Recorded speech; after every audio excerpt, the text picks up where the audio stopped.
नमस्कार, जनप्रवाह न्यूज में आपका स्वागत है। मैं हूं हेमेंद्र सिंह। खबरों की शुरुआत ग्रेटर नोएडा से करते हैं। केंद्रीय गृह मंत्री राजनाथ सिंह सोमवार को ग्रेटर नोएडा पहुंचे। केंद्रीय गृह मंत्री ने CISF कैंप ग्रेटर नोएडा में केंद्रीय विद्यालय का शिलान्यास किया। राजनाथ सिंह ने कहा कि CISF के जवानों के बच्चों को अच्छी शिक्षा मिल सके, इसलिए केंद्रीय विद्यालय शुरू किया जा रहा है। राजनाथ सिंह ने कार्यक्रम के दौरान 8 वर्षीय हेमा नामक उस बच्ची को सम्मानित किया जिसने आतंकियों को 5 घंटे तक उलझाए रखा था, जिससे आतंकी अपने मंसूबे पर कामयाब नहीं हो सके थे। आतंकवादियों से नहीं लड़ने वाली भारत की ये वीर बालिका आपका आशीर्वाद पाकर ये नए क्षेत्र स्थापित करेगी। केंद्रीय गृह मंत्री राजनाथ सिंह ने देश का पैसा लेकर विदेश भागे मेहुल चोकसी जैसे लोगों के बारे में कहा कि जो भी लोग देश की बैंकों का पैसा लेकर विदेश भाग गए हैं, ऐसे सभी लोगों के खिलाफ कानूनी प्रक्रिया चल रही है। इन सभी लोगों को जल्द ही भारत लाया जाएगा।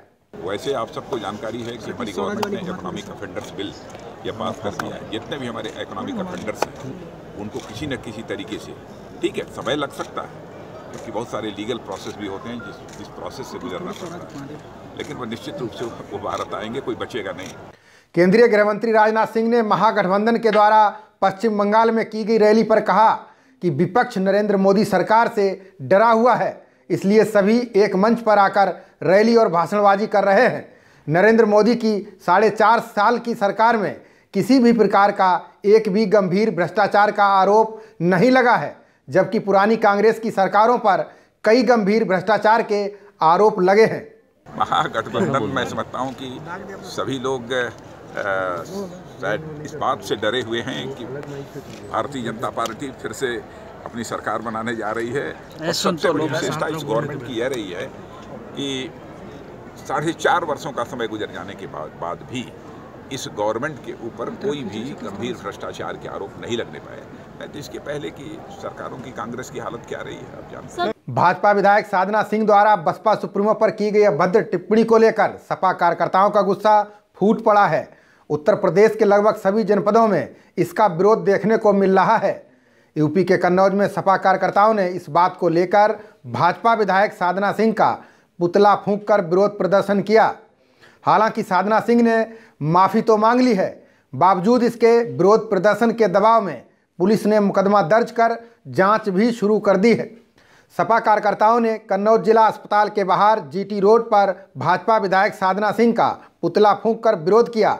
सपा कार्यकर्ताओं का कहना था कि समाजवादी पार्टी के राष्ट्रीय अध्यक्ष अखिलेश यादव ने कहा है कि मायावती के सम्मान में हमारा सम्मान है और उनके अपमान में हमारा अपमान है, इसलिए जो मायावती का अपमान करेगा समझो उनका अपमान किया। इसलिए हम सभी सपा कार्यकर्ताओं ने भाजपा विधायक साधना सिंह का पुतला फूंककर विरोध प्रदर्शन किया है। प्रदर्शन जो किया है हम समाजवादी पार्टी के सभी कार्यकर्ताओं नेताओं ने, वो है भाजपा की MLA जो साधना सिंह हैं, उन्होंने बसपा प्रमुख मायावती जी के लिए अशोभनीय टिप्पणी की है। और जैसा कि हमारे राष्ट्रीय अध्यक्ष अखिलेश यादव जी ने कहा था कि बहन जी का अपमान मेरा अपमान, तो ये अपमान हम लोग अखिलेश यादव जी का अपमान समझ रहे हैं, इसलिए आज हम लोगों ने साधना सिंह जी का पुतला फूंककर उसका विरोध किया। कार्यकर्ताओं और नेताओं का कहना था कि जब एक महिला होकर वो एक महिला का सम्मान नहीं कर रही हैं तो किसका सम्मान करती होंगी, आप खुद ही समझ सकते हैं। वहीं चंदौली के विधायक साधना सिंह के विवादित बयान से भड़के सपा कार्यकर्ताओं ने अपनी प्रतिक्रिया दी। सपा के पूर्व विधायक मनोज सिंह डबलू ने कहा, ये सपा बसपा गठबंधन की बौखलाहट है। पुलिस अधीक्षक चंदौली के आवास के बाहर बैठे समाजवादी व बसपा कार्यकर्ताओं ने साधना सिंह के खिलाफ मुकदमा दर्ज करने की मांग की है। भारतीय जनता पार्टी महिला सम्मान की बात करती है, महिला सशक्तिकरण की बात करती है, बेटी बचाओ बेटी पढ़ाओ की बात करती है।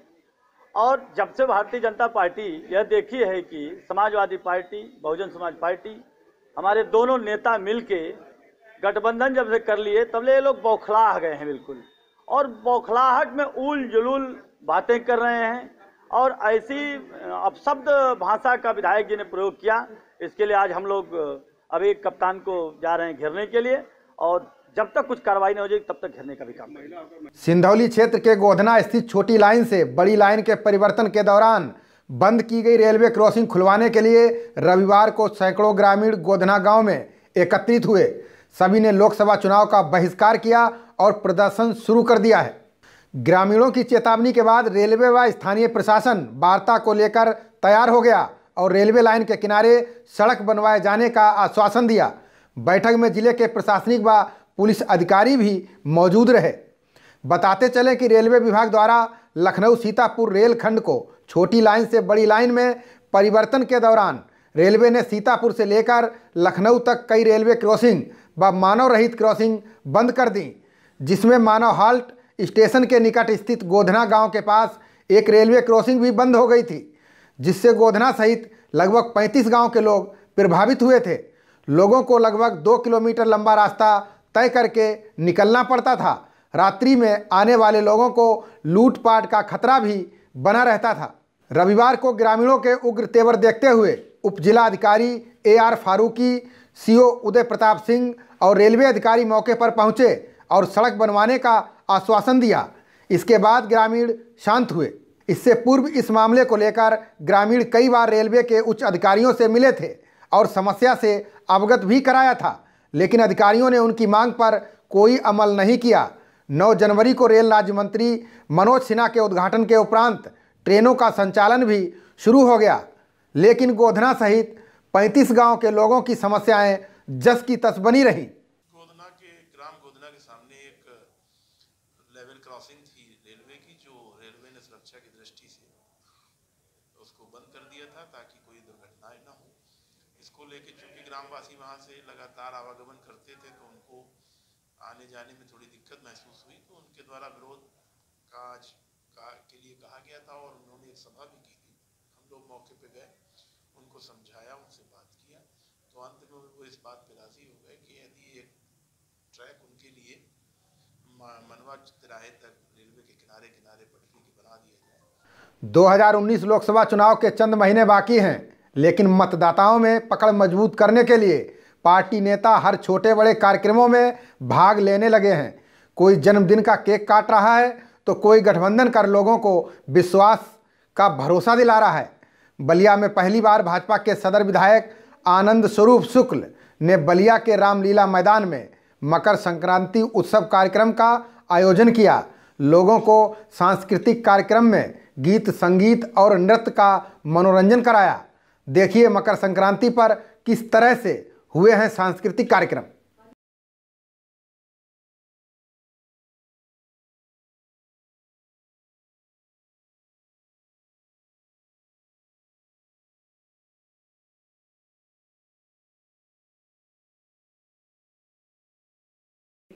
वहीं सांस्कृतिक कार्यक्रम के दौरान विधायक आनंद स्वरूप ने सपा बसपा के गठबंधन को डर और ठगबंधन बताते हुए राजनीतिक चुटकी ली। गठबंधन बनाए, हमने कहा वो गठबंधन नहीं है, वो डर बंधन है, ठग बंधन है। प्रदेश सरकार के कैबिनेट कृषि मंत्री सूर्य प्रताप शाही ने ललितपुर में साफ सफाई व्यवस्था का जायजा लिया। सूर्य प्रताप शाही ने शहरी प्रधानमंत्री आवासों का भी निरीक्षण किया। इस दौरान व्यवस्था दुरुस्त न मिलने पर संबंधित अधिकारियों को आवश्यक दिशा निर्देश दिए। वहीं कैबिनेट मंत्री सूर्य प्रताप शाही जिला योजना की बैठक लेने जा रहे थे। उसी दौरान जिला बार संघ के वकीलों ने रास्ते में कैबिनेट मंत्री को रोक लिया। वकीलों ने कैबिनेट मंत्री का घेराव कर ज्ञापन सौंपा, साथ ही वकीलों पर दर्ज हुए मुकदमे वापस लेने की मांग की। पूर्व सपा जिलाध्यक्ष और वर्तमान ब्लॉक प्रमुख जखोरा की दबंगई के विरोध में पीड़ित परिवार आमरण अनशन पर बैठ गया है। पीड़ित परिवार ने जमीन पर अवैध कब्जा करने और अवैध रूप से धन उगाही का आरोप भी लगाया है। पीड़ित परिवार का कहना है कि अनेकों बार लिखित रूप से शिकायत दी गई, लेकिन लेखपाल की संलिप्तता के चलते मामले का निस्तारण नहीं हो सका है। खास खबरों को देखने के लिए जनप्रवाद पर बने रहिए। नमस्कार।